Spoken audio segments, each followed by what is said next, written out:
Assalamualaikum warahmatullahi wabarakatuh. Berjumpa lagi dengan saya Kamaruzaman Bustamam Ahmad atau KBA. Dalam kesempatan yang berbahagia ini, izinkan saya melanjutkan kajian analisa geopolitik dan geostrategi menjelang Pilpres 2024 atau Pemilu 2024. Nah, kali ini kita akan menyoroti 3 hal penting yang sangat berpengaruh pada potensi apa yang akan terjadi pada tahun 2024, yaitu bagaimana melihat langgam para purnawirawan, kemudian tentang bangunnya sel tidur yang ada di Republik ini, serta potensi huru-hara yang akan terjadi pada tahun 2024. Nah, sebagaimana kayak orang-orang, sekali lagi silahkan Anda subscribe, like, comment, and ya silahkan di-share jika Anda melihat ada manfaat dari channel ini, dan berikan komen terbaik Anda. Bisa jadi menjadi bahan diskusi lanjutan kita tentang analisa geopolitik dan geostrategi tahun 2024 nanti. Nah,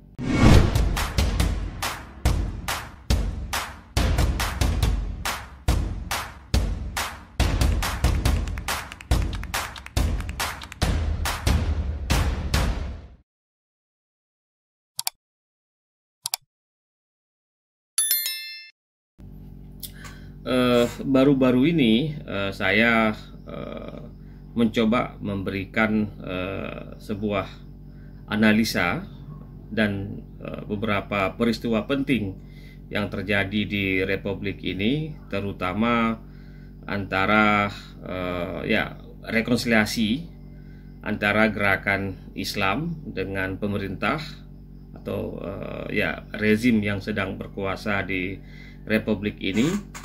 Kemudian kemunculan simbol dari gerakan Islam ini yang diperagakan oleh sosok Habib Rizik Syihab yang sekarang sedang berurusan masalah hukum. Nah, pemulangan Habib Rizik Syihab itu sebenarnya dapat dinyatakan dan diprediksi pada awalnya sebagai upaya rekonsiliasi antara kekuatan gerakan Islam yang selama ini mereka berada di luar parlemen dan di luar istana dengan pemerintah. Namun usaha tersebut, usaha rekonsiliasi yang telah terbangun ketika Habib Rizik Syihab ada di Timur Tengah, khususnya di Arab Saudi, itu mencapai kebuntuan. Jadi gagal ketika mulai dijadikan operasi saat itu untuk membuat posisi Habib Rizik itu sedikit melunak di hadapan pemerintah Republik Indonesia. Jadi ini boleh dikatakan sebagai suatu operasi penggalangan yang terjadi. Namun operasi penggalangan dengan tujuan rekonsiliasi ini rupanya gagal, terutama setelah Habib Rizik mengalami masalah hukum dan sekarang sedang berurusan di salah satu pengadilan di Pulau Jawa. Jadi operasi yang dijalankan itu bukan lagi operasi untuk penggalangan bertujuan untuk memperbaiki konstelasi politik di Indonesia, tetapi berujung kepada upaya penangkapan. Dan upaya penangkapan ini tentu saja mempengaruhi situasi geopolitik dan geostrategi yang muncul di Indonesia, khususnya ketika dikaitkan dengan kekuatan gerakan Islam dan juga kekuatan Islam politik. Jadi ini menjadi hal penting bagi kita untuk melihat bagaimana dampak Habib Rizik dalam situasi perpolitikan terutama yang dijalankan oleh gerakan Islam. Dan pada saat yang sama pihak asing, saya juga mendapat beberapa analisa bahwasanya punya kepentingan yang sangat besar terhadap apa output dari tensi yang terjadi saat ini. Namun ketika tokoh atau simbol gerakan Islam ini ditangkap, maka ada dua pertanyaan besar yang muncul di kalangan para analis tentunya, baik di dalam maupun di luar negeri. Siapa tokoh yang akan menggantikan sosok Habib Rizik ketika palu hakim itu diketuk untuk menyatakan vonis kepada beliau? Jadi ini pertanyaan besar, siapa yang akan menjadi tokoh baru, dan belakangan ditangkap lagi salah seorang pengurus dari FPI, yaitu Munarman.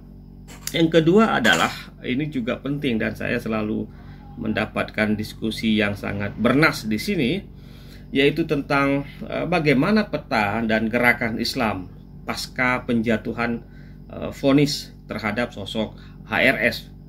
Suka dan tidak suka, maka akan ada respon umpan balik yang terjadi ketika nanti ada satu keputusan dari pengadilan.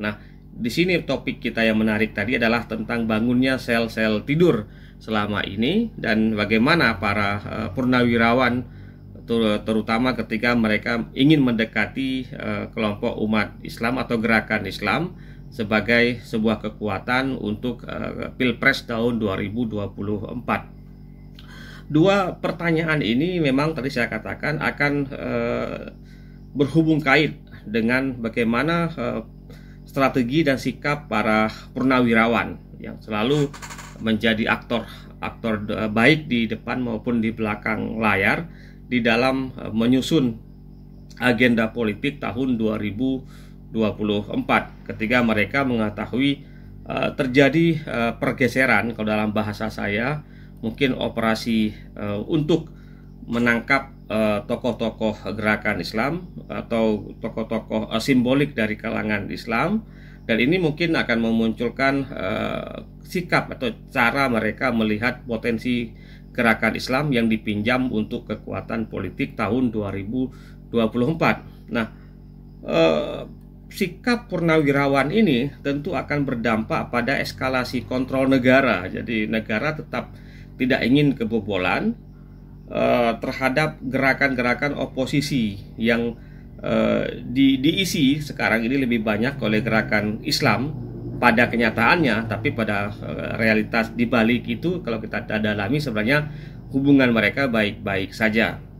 Sebab kalau gerakan Islam atau gerakan politik Islam ini dikebiri, maka boleh jadi para purnawirawan akan mencari cara untuk menyusun strategi baru, new strategi, dalam mendapatkan tokoh atau ya mungkin simbol baru untuk penggalangan massa sebagai sebuah alat kekuatan politik nanti di tahun 2024. Untuk apa? Untuk menggerakkan kekuatan atau sebagian dari umat Islam yang ada saat ini, dan mereka juga diguna pakai kalau dalam bahasa Melayu pada tahun menjelang 2024. Nah,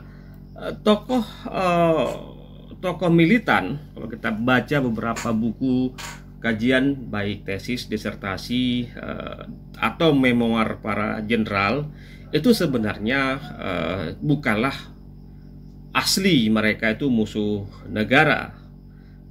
Mungkin mereka hanya dijadikan sebagai simbol saja. Jadi kalau kita baca beberapa literatur, itu memang ada banyak cerita yang mungkin tidak tersiarkan secara masif kepada publik, bahwasanya tokoh-tokoh militan juga memiliki hubungan yang baik dengan para petinggi aparat keamanan, baik yang masih aktif maupun yang sudah pensiun. Nah, setiap event nasional mereka yang tadi dijadikan simbol perjuangan, konon quote and quote, itu akan kembali ke barak masing-masing setelah event. Jadi setelah pemilu, setelah ada peristiwa kenduri politik di Indonesia, biasanya mereka 2-3 bulan setelah itu akan kembali lagi ke barak. Nah, bagaimanapun mesin-mesin politik dari kelompok yang digerakkan ini perlu diberdayakan, perlu didekati, perlu digalang, dan perlu terkadang dijadikan sebagai teman dekat. Oleh sebab itu sangat boleh jadi kemunculan tokoh-tokoh atau simbol gerakan Islam itu lebih banyak, atau dalam beberapa kategori tertentu itu memang ada campur tangan negara.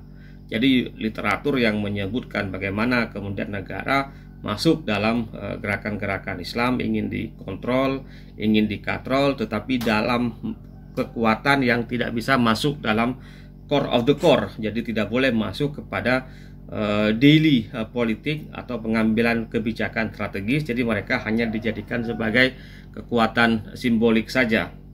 Nah, campur tangan ini tentu saja sebagai menjadikan gerakan-gerakan Islam atau tokoh-tokoh yang dijadikan sebagai simbol perjuangan itu menjadi pusat perhatian. Jadi menjadi pusat perhatian baik di level nasional maupun di level internasional. Nah, jika terjadi sumbatan dalam menggerakkan mesin politik ini, ya mungkin boleh jadi menurut hemat saya para purnawirawan ini akan mengalami jalan buntu.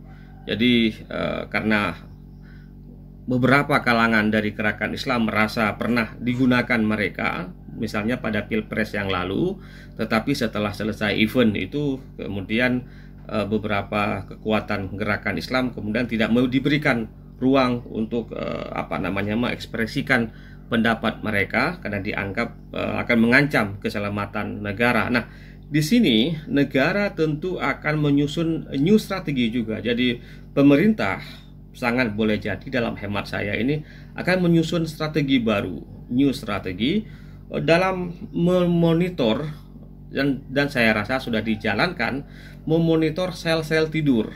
Nah, sel-sel tidur ini quote and quote adalah mereka yang selama ini tidak begitu peduli dengan situasi politik karena mereka sudah paham bagaimana drama politik di Indonesia. Tapi mereka ini adalah kelompok yang tidur, sel tidur, jadi sleeping. Mereka selama ini tidak punya pendapat, seolah-olah acuh dengan situasi politik, dan mereka akan bangkit kembali. Jadi kelompok-kelompok sel tidur ini akan bangkit kembali. Dia akan melakukan infiltrasi terhadap gerakan-gerakan Islam, baik yang sudah dibekukan maupun yang belum dibekukan. Nah, boleh jadi juga ketika negara sedang menyusun strategi baru, para eksponen sel tidur ini juga akan menyusun new strategi baru dalam merespon keadaan politik nasional saat ini, yang kemudian mereka bisa juga mempelajari. Jadi kecerdasan kelompok sel tidur ini juga tidak bisa diragukan, kendati bisa ditangkap tokoh dan simbol-simbol perjuangan, namun kecerdasan intelektual dan peta mapping peta kekuatan politik juga mereka miliki. Nah, sel tidur yang selama ini tiarap dan tidak memberikan respon yang bersifat reaktif karena memang mereka enggan itu tidak mau secara aktif terlibat dalam melihat bagaimana negara memperlakukan gerakan-gerakan Islam. Jadi mereka tidak memiliki respon karena mereka tahu bagaimana drama demi drama yang disajikan dalam pentas politik di Indonesia. Nah, akan tetapi jika sel-sel tidur ini memandang bahwasanya mereka tidak sanggup lagi menerima dan belajar memahami secara substansi. Jadi ketika situasi nasional yang awalnya mampu mereka pahami secara baik, tetapi sekarang tidak lagi begitu dipahami secara baik. Nah, itu akan memunculkan respon dalam bentuk gerakan-gerakan, karena walaupun yang tadi beberapa ormas Islam sudah dibekukan, freeze, atau di frozen, dibekukan, maka ini juga akan dibangunkan kembali dengan kekuatan militansi mereka. Dan hemat saya, ini murni saya jelaskan dari perspektif analisa saya, itu akan menjadikan potensi konflik baru di Republik ini. Jadi ketika sel tidur ini bangun, mereka kecewa, sangat kecewa dengan perilaku negara terhadap drama demi drama yang terjadi selama ini, dan mereka menganggap bahwasanya kami juga harus turun gunung, maka ini sangat boleh jadi akan menjadi potensi baru. Nah, potensi ini bisa dikelola jika para purnawirawan yang selama ini mereka baik bermain di depan maupun di belakang layar itu mampu meredam kekuatan baru dan militansi dari sel-sel baru ini. Nah, ini mungkin sangat tergantung ketika bagaimana aparat negara yang selama ini memonitor, keep their eyes terhadap gerakan sel tidur ini bisa meredam ini sebelum menjadi potensi konflik baru. Nah, bagaimana penjelasannya? Penjelasannya sangat sederhana, ada 3 poin penting di sini. Sel tidur ini sangat boleh jadi berhubung kait dengan, mungkin di sini saya sebutkan saja NII atau DITII, yang mungkin pada satu titik mereka selama ini merupakan sel tidur, dan di kalangan mereka juga, di kalangan NII, mungkin dugaan saya tidak memiliki satu kata atau punya friksi atau punya beberapa opini terhadap keadaan politik, tetapi ada yang mereka kemudian menganggap ini adalah puncak dari kekecewaan mereka terhadap situasi politik nasional. Nah, mereka NII misalnya, ya, kita kalah NII dan DII karena mereka punya akar yang sangat kuat, ideologi yang sangat mengikat antar sesama anggota mereka. Itu boleh jadi bukan hendak mendirikan negara Islam atau apapun lah, kecuali nanti kalau ada operasi intelijen menggiring mereka untuk di sana sehingga mudah untuk ditangkap di ujungnya. Nah, ini adalah sel tidur. Misalnya kalau kita ambil contoh dari NII ini, akan bisa menjadi semacam gelombang baru dalam peta remapping, pemetaan kembali gerakan-gerakan Islam di Indonesia. Dan ini saya rasa sekarang pun aparatur negara sudah mulai memonitor bagaimana apa langkah-langkah yang akan ditempuh misalnya oleh kelompok NII atau DITII yang selama ini mereka lebih banyak tiarap dan menganggap bahwasanya apa yang terjadi di Indonesia merupakan lebih daripada drama politik. Nah, apakah kemudian kelompok sel tidur ini kembali comeback, kembali ke pentas publik, atau mereka akan memanfaatkan, karena juga mereka bukan orang-orang bodoh, orang-orang yang tidak belajar ilmu strategi, atau memanfaatkan kekuatan-kekuatan yang dilemahkan oleh negara pada saat ini kemudian menjadi kekuatan baru pada tahun 2024. Jadi boleh jadi kelompok sel tidur ini tidak melibatkan diri mereka, sosok mereka ke pentas publik, tetapi mereka mampu menyuntik kembali ideologi gerakan kepada kelompok-kelompok yang selama ini dilemahkan, quote and quote, oleh negara. Nah, sekali lagi para purnawirawan sebagai all soldier never dies, jadi mereka yang tidak pernah mati, ya. Jadi harus memikirkan ulang, karena ini tentu saja terkait dengan operasi penggalangan, bagaimana mereka juga membaca kemampuan dan kemauan dari apa yang sedang terjadi dalam skala nasional. Jika kelompok purnawirawan ini masih memiliki kepentingan politik dalam atau pada tahun 2024. Nah, sebab jangan-jangan, nah ini yang kita khawatirkan, mungkin analisa saya ini keliru.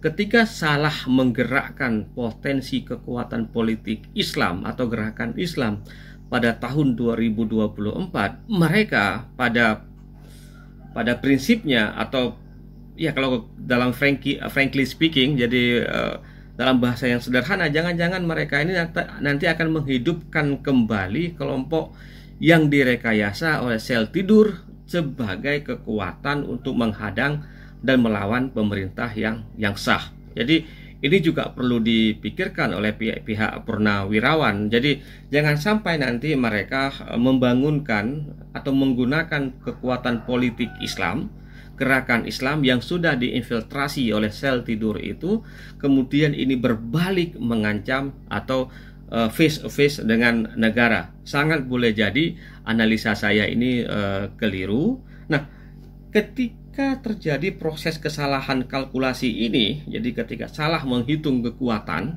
seolah-olah bisa digunakan tetapi sudah diinfiltrasi oleh ideologi yang tadi saya katakan sel-sel tidur, maka ini akan menjadi kekuatan baru sebagai barisan sakit hati di Republik ini.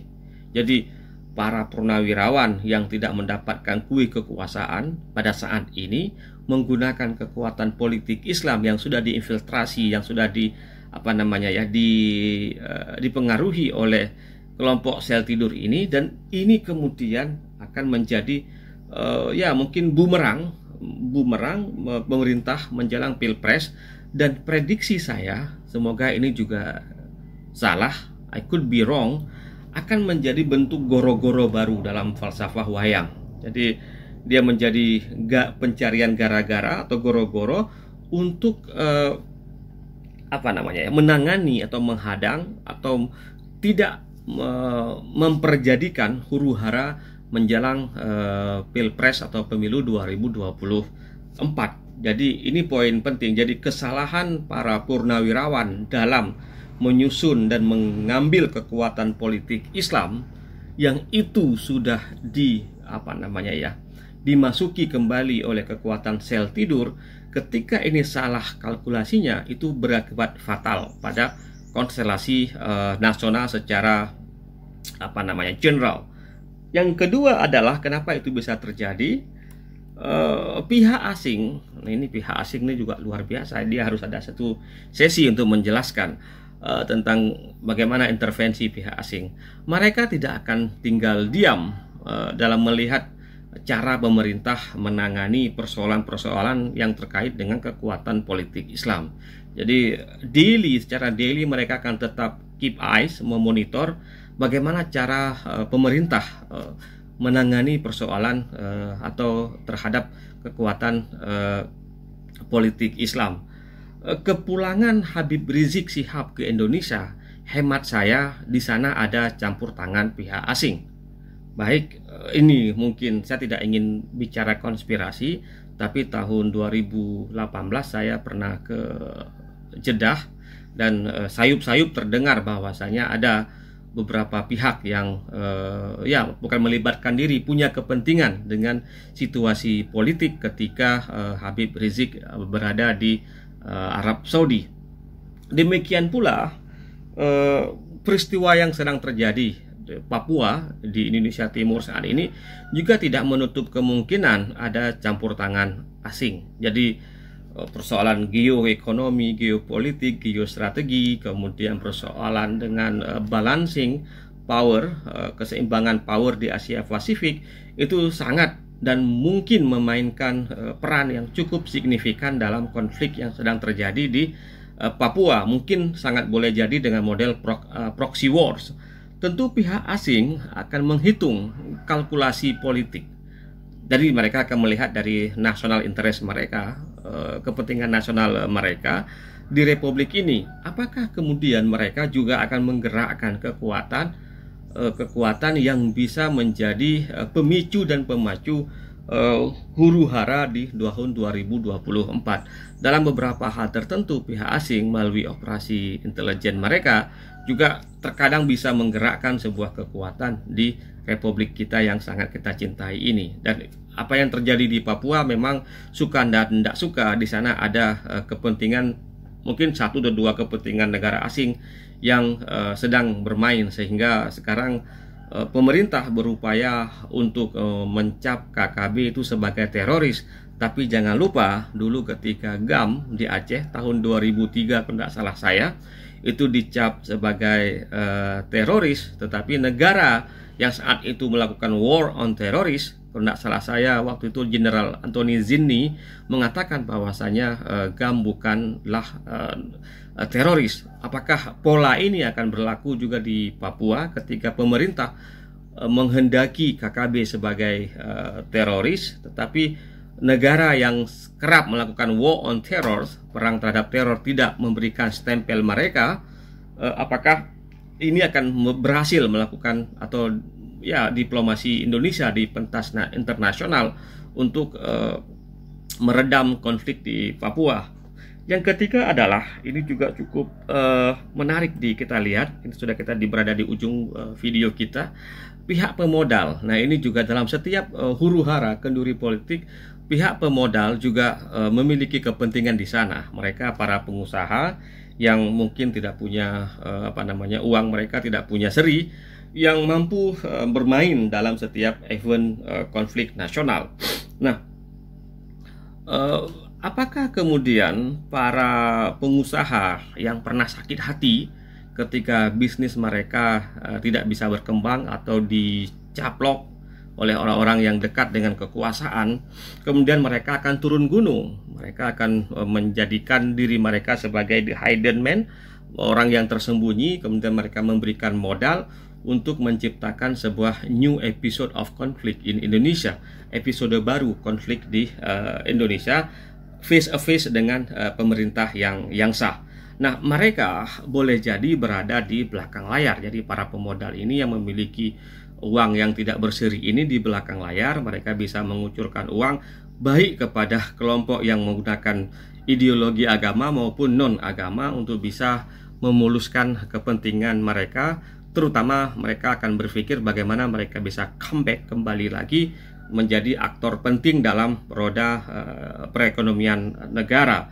Nah, tentu saja mereka akan membiayai dan menghitung untung rugi. Jadi mereka akan berpikir bagaimana untung rugi ketika balas dendam mereka itu diluahkan oleh kelompok yang bisa digunakan sebagai kekuatan politik pada saat itu. Nah, ini mungkin analisa yang keliru, tapi sangat boleh jadi sebagaimana terjadi di beberapa negara yang pernah kita kaji. Itu biasanya ada pemodal, mereka para bisnismen yang menjadikan war as industri, jadi perang sebagai sebuah industri. Jadi perang, konflik itu juga merupakan industri yang sangat menjanjikan. Nah, jadi potensi huru-hara menjelang Pilpres 2024 itu dapat diminimalisir, jadi dikurangi, direduce, ditekan jika negara mampu memahami dan mendalami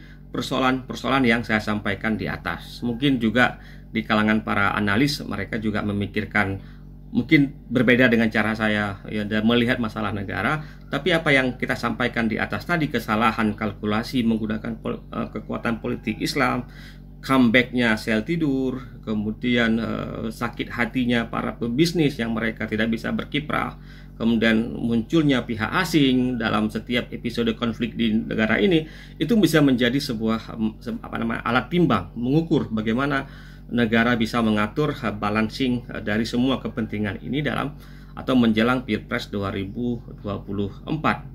Nah, sebab darah sudah mengucur, ini jika darah sudah mengucur, bangunan telah hancur, kemudian negara tentu akan menjadi amburadul, dan kita tidak mau terjadi itu di republik yang kita cintai ini.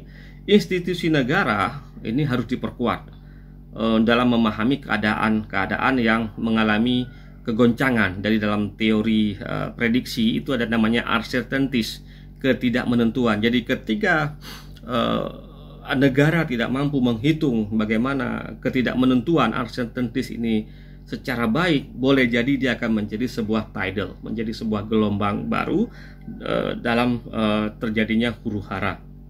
Kemudian kita berharap semua negara tidak boleh hancur dan negara tidak boleh mundur.